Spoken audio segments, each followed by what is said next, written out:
പിതാവിൻ്റെയും പുത്രൻ്റെയും പരിശുദ്ധാത്മാവിൻ്റെയും നാമത്തിൽ ആമേൻ. ഞാൻ പ്രാർത്ഥനാത്മകമായി ചിന്തിക്കുകയായിരുന്നു യേശുവിൻ്റെ ശരീരത്തെപ്പറ്റി. നമ്മൾ ഈ അടുത്തൊരു നാളിൽ ഉയർപ്പ് ഞായറാഴ്ചയ്ക്ക് ശേഷം വായിച്ച ഒരു വായന നമുക്കറിയാം. യോഹന്നാൻ എഴുതിയ സുവിശേഷത്തിൽ അവിശ്വാസി എന്ന് പറയപ്പെട്ടിരുന്ന തോമാശ്ലീഹ, ഞാൻ അവിശ്വാസി എന്ന് അദ്ദേഹത്തെ വിളിക്കില്ല, കാരണം കർത്താവിനെ നേരിട്ട് അനുഭവിച്ച് ആ സാക്ഷ്യവുമായി ഇന്ത്യയിലേക്ക് വരാനാണ് വാശി പിടിച്ചത്. അവൻ്റെ മുറിവുകൾ തൊടാതെ ഞാൻ വിശ്വസിക്കുകയില്ല എന്ന്. അത് നമ്മൾ വായിക്കുന്നത് 20-ാം അധ്യായത്തിൽ ആണ്, 24 മുതൽ വചനങ്ങൾ. നമുക്കറിയാം, ആദ്യം യേശു പ്രത്യക്ഷപ്പെട്ടപ്പോൾ തോമ ഇല്ലായിരുന്നു. വേറെ ബിസിനസ് ഒന്നും പോയതല്ല. എനിക്ക് തോന്നുന്നു ഇന്ത്യയിലേക്ക് വരാനായിട്ട് വിശ്വാസം ബൈബിൾ പ്രസംഗിക്കാൻ പ്രാക്ടീസ് ചെയ്യായിരുന്നു. കാരണം ഇന്ത്യക്ക് പോകാമെന്ന് പറഞ്ഞാൽ അത്ര എളുപ്പമുള്ള കാര്യമല്ല. വളരെ പഴക്കമുള്ള ശക്തമായ വിശ്വാസികൾ, ഹിന്ദു വിശ്വാസികൾ ഉണ്ട്. അവിടെ കർത്താവിനെ പ്രഘോഷിക്കാനുള്ള ബുദ്ധിമുട്ട് മനസ്സിലോർത്തേറെ പ്രാർത്ഥിക്കുകയായിരുന്നിരിക്കാം ഒരുപക്ഷെ അദ്ദേഹം. ഏതായാലും ശരി, 11 പേർക്കും പ്രത്യക്ഷനായപ്പോൾ ഇല്ലായിരുന്നു. അപ്പോഴാണ് പറഞ്ഞത്, അവർ യേശുവിനെ കണ്ടുകൊണ്ട് പറഞ്ഞപ്പോൾ അവൻ്റെ കൈകളിൽ ആണികളുടെ പഴുതുകൾ ഞാൻ കാണുകയും അവയിൽ എൻ്റെ വിരൽ ഇടുകയും അവൻ്റെ പാർശ്വത്തിൽ എൻ്റെ കൈവയ്ക്കുകയും ചെയ്യാതെ ഞാൻ വിശ്വസിക്കുകയില്ല. ഇവിടെ ആണിപ്പാടുകൾ എന്ന് പറഞ്ഞാൽ ആണികളുടെ പഴുതുകൾ ഇവിടെ നമുക്ക് കാണാൻ സാധിക്കും. യേശു അത് സാധിച്ചു കൊടുത്തു. അത് രക്തം ഉള്ള പാടുകൾ അല്ലായിരുന്നു. ഉയർത്തെഴുന്നേറ്റവൻ്റെ കയ്യിലെ ഉണങ്ങിയ പാടുകൾ, ഉണങ്ങിയ മുറിവുകൾ. എന്നാൽ നമ്മൾ കുരിശുരൂപത്തെ നോക്കുമ്പോൾ കാണുന്നത് മുറിവുള്ള, രക്തമുള്ള മുറിവുകൾ. അത് രക്തം വാർക്കുന്ന മുറിവുകളും രക്തമില്ലാത്ത ഉണങ്ങിയ മുറിവുകളും. യേശുക്രിസ്തു ഇന്നും ജീവിക്കുന്നു. നമുക്കറിയാം, യേശുക്രിസ്തു ഇത് അനുഭവമാക്കി പലർക്കും കൊടുത്തിട്ടുണ്ട്. നമുക്കറിയാം, പാദ്രെ പിയോ, ഫ്രാൻസിസ് പുണ്യവാളൻ, അതുപോലെ നമുക്കറിയാം നമ്മുടെ മറിയം തെരേസ, അതുപോലെ ഏറെ വിശുദ്ധ റീത്ത, ഇവർക്കൊക്കെ ഇപ്രകാരം ശരീരത്തിൽ രക്തം ഒഴുകുന്ന മുറിവുണ്ടായിരുന്നു. എന്നാൽ രക്തം ഒഴുകാത്ത മുറിവുണ്ടായിരുന്ന ആളുകൾ കാതറിൻ ഓഫ് സിയന്നയിലെ കത്രീന, അതുപോലെ തന്നെ കൊച്ചു ത്രേസ്യ, അതുപോലെ ജമ്മ ഗൽഗാനി, അതുപോലെ നമ്മുടെ ഫൗസ്തീന, അങ്ങനെ ഏറെ മിസ്റ്റിക്സ് ഈ മുറിവുകൾ ഉള്ളിൽ ഒതുക്കി എന്ന് പറഞ്ഞാൽ ആന്തരിക മനുഷ്യനെ മുറിപ്പെടുത്തി. അവരുടെ ആ പാടുകൾ ഉള്ളിലായിരുന്നു, പുറമെ പൊട്ടി ഒഴുകിയില്ല. ഞാൻ പറയാൻ കാരണം, എൻ്റെ ആധ്യാത്മിക മക്കൾ പലരും ചിലപ്പോൾ അത് പറയുന്നത് കൊണ്ടാണ്. എന്തുകൊണ്ടാണെന്ന് വെച്ചാൽ, എൻ്റെ കർത്താവിൻ്റെ 5 മുറിവിൻ്റെയും പോലെ എൻ്റെ കൈക്കകത്ത് വേദന, നെഞ്ചത്ത് വേദന, തലയിൽ ആരോ കുത്തുന്ന പോലെ വേദന, കാലിൻ്റെ പാദങ്ങളിൽ വേദന. പ്രിയപ്പെട്ടവരെ, ഏറെ പ്രാർത്ഥിക്കുന്ന, പരിത്യാഗം ചെയ്യുന്ന, യേശുവിനോട് ചേർന്നിരിക്കുന്ന പല ആധ്യാത്മിക മക്കളുമാണ് എഴുതാറുള്ളത്. ഞാൻ അവർക്ക് ഒരു ഉത്തരവും കൂടിയായി തരുന്നു. യേശുവിനോട് ഏറ്റവും ഐക്യപ്പെട്ട് വാളോ നഗ്നതയോ പട്ടിണിയോ എന്തു വന്നാലും എന്നെ വിച്ഛേദിക്കില്ല എന്ന് പറഞ്ഞ പൗലോസ്, നമുക്കറിയാം, മനസാന്തരത്തിന് ശേഷം യേശുവിനെ ആഴമായി സ്നേഹിച്ച് തീഷ്ണതയോടെ പ്രസംഗിച്ചു നടന്ന ഒരു വ്യക്തിയാണ് പൗലോസ്ലീഹ എന്ന് അദ്ദേഹം ഗലാത്യർക്ക് ലേഖനം 6-ാം അധ്യായത്തിൽ പറയുന്നുണ്ട്. ഉദാഹരണമായിട്ട്, ആരാണ് നിങ്ങളെ ക്രൂശിൽ നിന്ന് മാറ്റിയെന്ന് അഭിചാരം ചെയ്ത് മാറ്റിയത് എന്ന് 3-ാം അധ്യായത്തിൽ പറഞ്ഞ് ശകാരിക്കുന്നു. ആദ്യം 2-ാം ഞാൻ യേശുവിനോട് ക്രൂശിക്കപ്പെട്ടിരിക്കുന്നു, ഇനി ഞാനല്ല എന്നിൽ ക്രിസ്തു ജീവിക്കുന്നു. യേശുവിൻ്റെ കുരിശിലാരും ഒന്നിലും അഭിമാനിക്കില്ല. എവിടെ പോയാലും ക്രൂശിനെ സംസാരിച്ച ഒരു വ്യക്തി. കാരണം ഡമാസ്കസിലേക്കുള്ള യാത്രയിൽ വെച്ച് അവൻ കണ്ടുമുട്ടിയത് ആ രക്തം ഒഴുകുന്ന സഹിക്കുന്ന യേശുവിനെയാണ്. അതുകൊണ്ടാണല്ലോ ആ സ്വരം തന്നെ, നീ എന്തുകൊണ്ട് എന്നെ വേദനിപ്പിക്കുന്നു, പീഡിപ്പിക്കുന്നു. അപ്പോൾ അത് പീഡയുള്ള മുറിവുകൾ ആയിരുന്നു.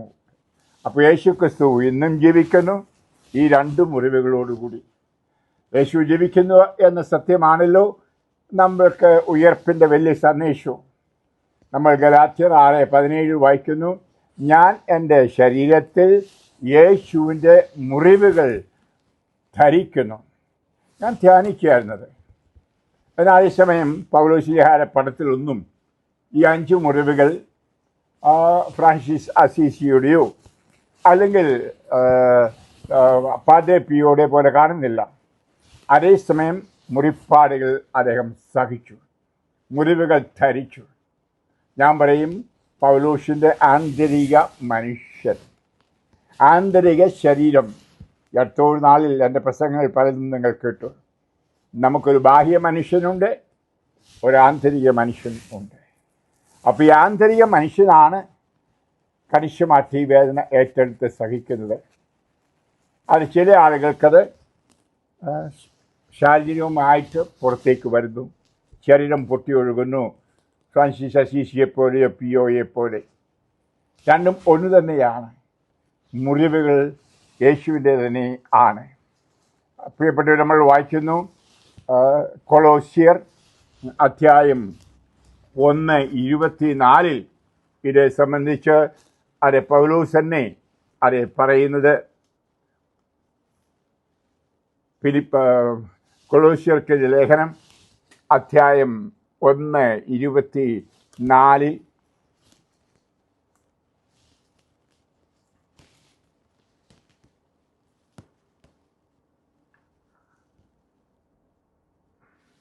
യേശുവിൻ്റെ സഭയെപ്പറ്റി പറയുന്നുണ്ട്. വളരെ മനോഹരമായിട്ട് അദ്ദേഹം യേശുവിന് സഭ എന്ത്, യേശുവാണ് ശിരസ്.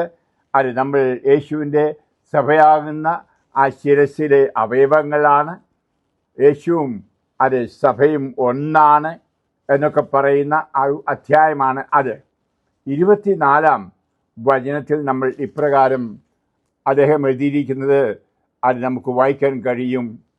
നിങ്ങളെ പ്രതിയുള്ള പീഡകളിൽ ഞാൻ സന്തോഷിക്കുന്നു. അപ്പോൾ താൻ ആരുടെ ഇടയിലെല്ലാം ജോലി ചെയ്തുവോ അപ്പോൾ ഏറെ വേദനകൾ ഉണ്ടായിരുന്നു, പീഡകൾ ഉണ്ടായിരുന്നു, അതിൽ സന്തോഷിച്ചു. അവനാണല്ലോ പറഞ്ഞത്, സദാ സന്തോഷിക്കുവിൻ, കർത്താവിൽ സന്തോഷിക്കുവിൻ. ഫിലിപ്പിയർ 4:4 പറയാൻ അടുത്ത വചനം. ആ വചനം തന്നെ സഭയാകുന്ന തൻ്റെ ശരീരത്തെ പ്രതി ക്രിസ്തുവിന് സഹിക്കേണ്ടി വന്ന പീഡകളുടെ കുറവ് എൻ്റെ ശരീരത്തിൽ ഞാൻ നികത്തുന്നു. ഹല്ലേലൂയ. യേശുവിൻ്റെ സഹനങ്ങൾ പോരാഞ്ഞിട്ടല്ല. പലരും ഓർക്കും കർത്താവിൻ്റെ സഹനം പോരാത്തത് കൊണ്ട് നമ്മുടെ സഹനം കൂടെ കൂട്ടിച്ചേർക്കുകയാണ് ലോകരക്ഷയ്ക്കായിട്ട്. അല്ല, പിന്നെയോ കർത്താവിൻ്റെ ആ സഹനത്തിൽ പങ്കുകൊള്ളാൻ കർത്താവ് ഒരു ദാനം ചെയ്യുകയാണ്, അനുഗ്രഹം തരികയാണ്. അതുകൊണ്ടാണ് ഫിലിപ്പിയർ 1:29 അദ്ദേഹം തന്നെ എഴുതിയിരിക്കുന്നത്, രക്ഷിക്കപ്പെടാൻ മാത്രമുള്ള കൃപയല്ല, പിന്നെയോ അതിനു പുറമേ നമുക്ക് സഹിക്കാനുള്ള കൃപ കൂടി, കാരിശം കൂടി തരുന്നു. അപ്പോൾ സഹിക്കാനുള്ളത് ദാനമാണ്, അതൊരു കാരിശം ആണ്. ഫിലിപ്പിയർ 1:29. അപ്പോൾ ഇവിടെ ഒരു കർത്താവിനെ പോലെ ആവുക. ഇതാണല്ലോ പൗലോസ്ലീഹായും പറഞ്ഞിരിക്കുന്നത്, അവനോട് അനുരൂപൻ ആയിരിക്കുക. റോമ 8:29 അപ്പോൾ ഈ അനുരൂപരായിത്തീരുമ്പോൾ ക്രിസ്തുവിൻ്റെ എല്ലാ മനോഭാവങ്ങളും, ക്രിസ്തുവിൻ്റെ ആ ജീവിതം മുഴുവനും നമ്മളിലേക്ക് പകർത്തപ്പെടും. യേശുവിനെ പ്രാർത്ഥിക്കും, യേശുവിനെ പോലെ ഉപവസിക്കും, യേശുവിനെ പോലെ ത്യാഗങ്ങൾ ചെയ്യും, യേശുവിനെ പോലെ വചനം പ്രഘോഷിക്കും, യേശുവിനെ പോലെ മറ്റുള്ളവർക്ക് നന്മ ചെയ്യും. അതുപോലെ യേശു സഹിച്ച പ്രകാരം മറ്റുള്ളവർക്ക് വേണ്ടി അവസാനത്തെ തുള്ളി ചോര പോലും ചിന്തി അത് സഹിക്കും. അതുകൊണ്ടാണ് എൻ്റെ യുറേക്ക എന്ന പരിശുദ്ധാത്മാവിനെ പറ്റിയുള്ള പുസ്തകത്തിൽ മനോഹരമായിട്ടുള്ള അധ്യായം തന്നെ ഞാൻ എഴുതി.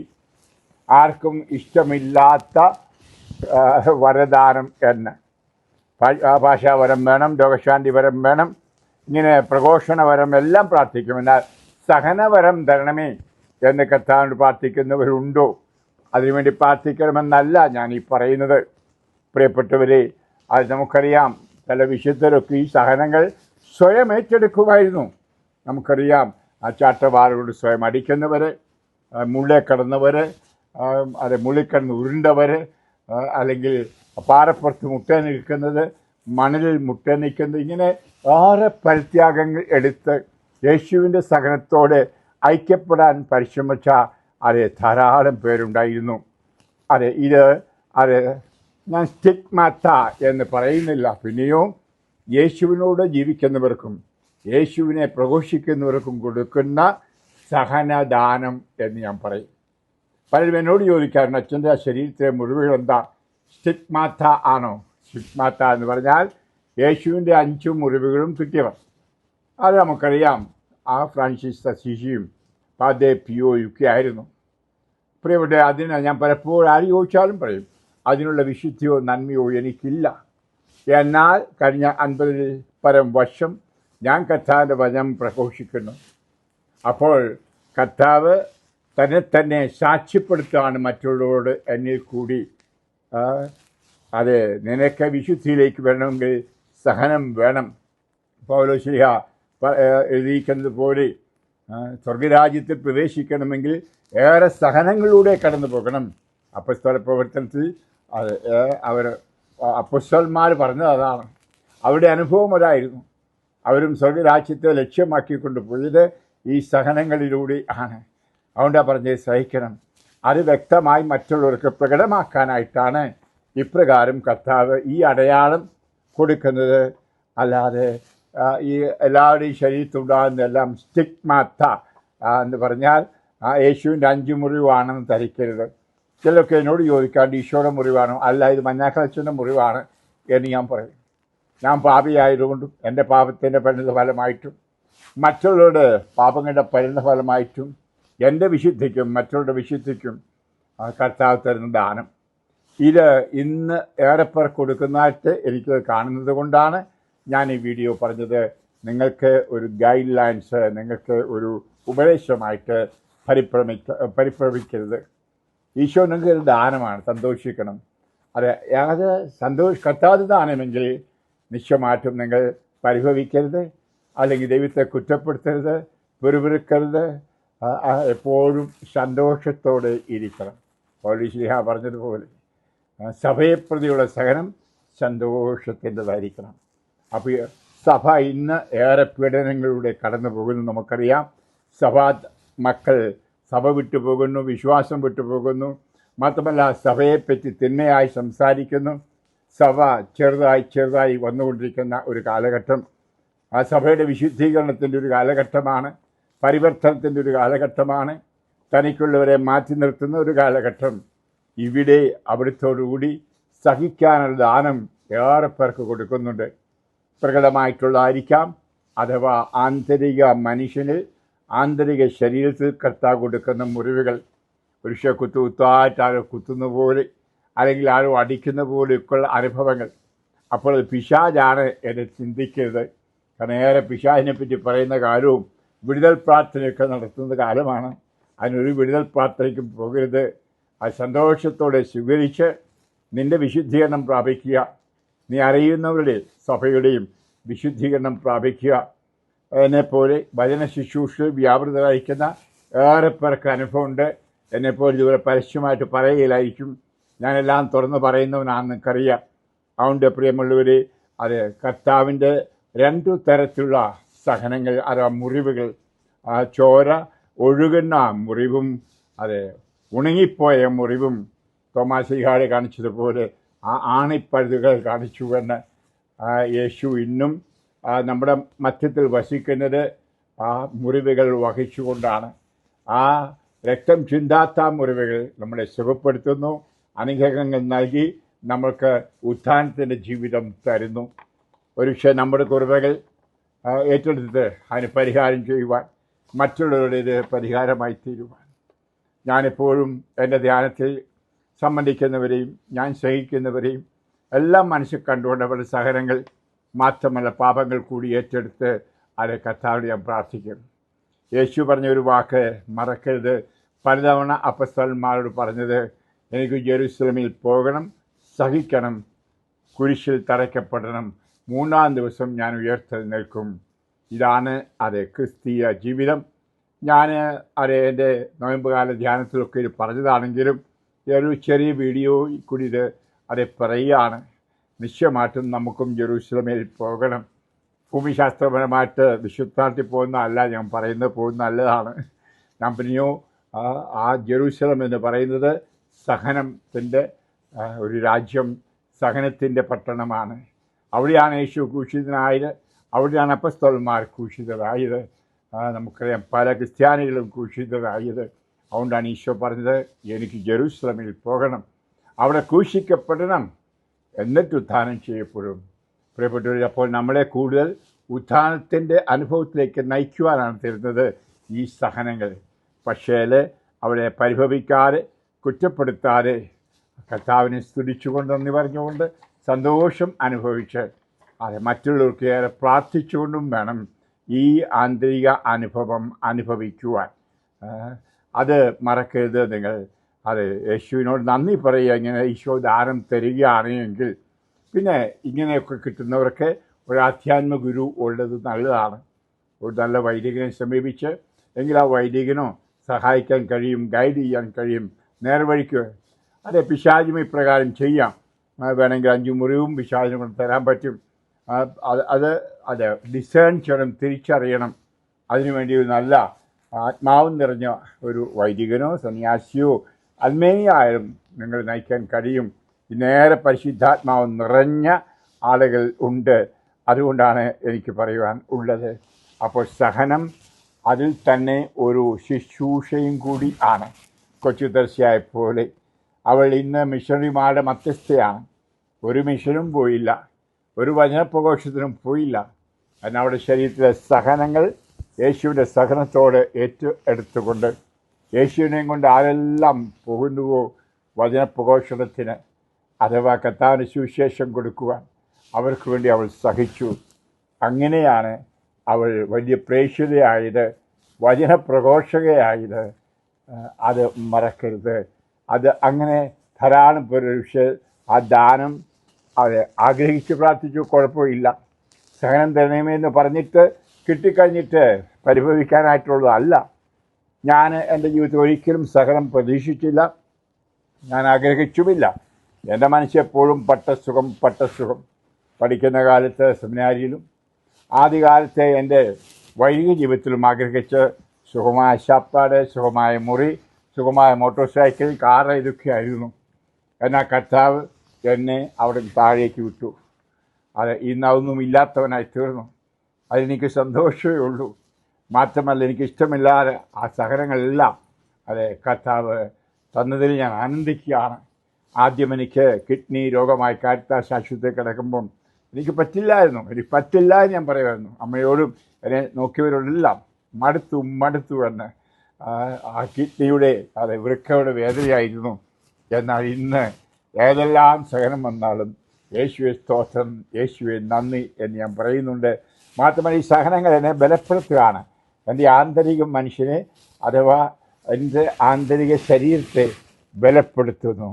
പുറമേ വേദനയുണ്ട്, അത് എൻ്റെ അമ്മയുടെ വയറ്റിൽ പിറന്ന ജെയിംസിൻ്റെ.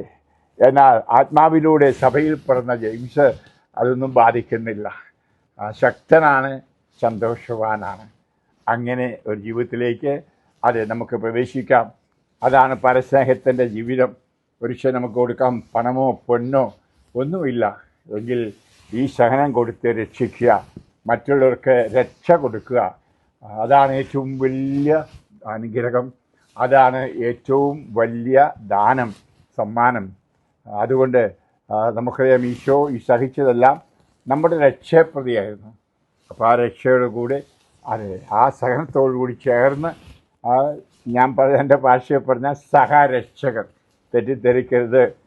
നമ്മുടെ കൂട്ടൊന്നും വേണ്ട ഈശോയ്ക്ക് ജനങ്ങളെ രക്ഷിക്കാൻ, എങ്കിലും ഞാൻ സഹ എന്ന വാക്ക് ഉപയോഗിക്കുകയാണ്. എന്ന് പറഞ്ഞാൽ കൂടെ സഹിക്കാൻ ഉള്ള കൃപ. ഇതിന് നന്ദി പറയൂ, സ്തോത്രമർപ്പിക്കൂ. അവസരങ്ങൾ കിട്ടുമ്പോൾ ആത്മാവിൻ്റെ പ്രേരണയനുസരിച്ച് നിങ്ങളുടെ ആധ്യാത്മിക വളർച്ചയിൽ ജീവിക്കുന്നിടത്തോളം കാലം ഞാൻ സഹായിക്കാൻ ശ്രമിക്കാം. യേശുനാഥൻ നിങ്ങളെ കരങ്ങൾ നീട്ടി ആശീർവദിക്കട്ടെ.